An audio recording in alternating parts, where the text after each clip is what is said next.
കാസർഗോഡ് ജില്ലയിൽ ദേശീയപാത വികസനം അതിവേഗം പുരോഗമിക്കുകയാണ്.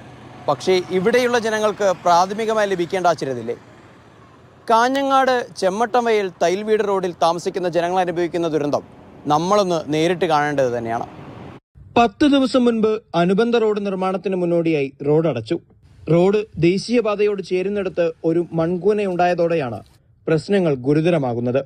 ഇടയ്ക്ക് പെയ്ത മഴയിൽ കൂട്ടിയിട്ട മണ്ണിറങ്ങി റോഡ് ചെളിക്കുളമായി മാറി. ഇവിടെ 10-30 കുടുംബങ്ങൾ താമസിക്കുന്നുണ്ട്. ഈ ഒറ്റ റോഡ് മാത്രമേ നമുക്ക് ഉള്ളൂ. വേറെ റോഡായിട്ട് കണക്ഷനില്ല. ഇതിൻ്റെ പരിഹാരം എത്രയും പെട്ടെന്ന് മുനിസിപ്പാലിറ്റി ഇടപെട്ട് ചെയ്യണമെന്ന് അഭ്യർത്ഥിക്കുന്നു.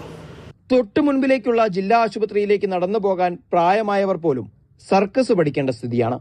യാതൊരു ധാരണയുമില്ലാതെ അനുബന്ധ റോഡ് ഉയർത്താനുള്ള അധികൃതരുടെ നടപടിയാണ് നാട്ടുകാർക്ക് വിനയായത്.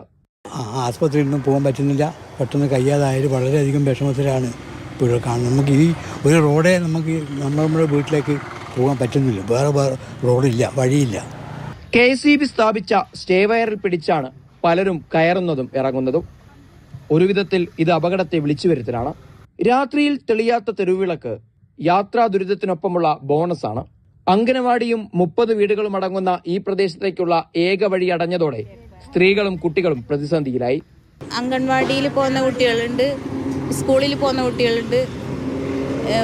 ഒരു 10 കുട്ടികൾ, ഏകദേശം 10 ചെറിയ കുട്ടികളായിട്ട് 10 പേരുണ്ടാവും. ഭയങ്കര ബുദ്ധിമുട്ടാണ് ഇതിൽ ഇറങ്ങി പോവാനും അത് കയറി പോവാനും വരാനും എല്ലാം ബുദ്ധിമുട്ടാണ്.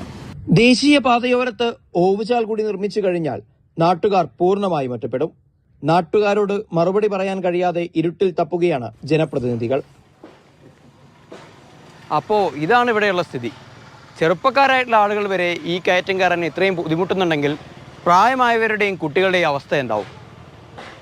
കാഞ്ഞങ്ങാട് നിന്നും സാരംഗ് സുരേഷ്, മാതൃഭൂമി ന്യൂസ്.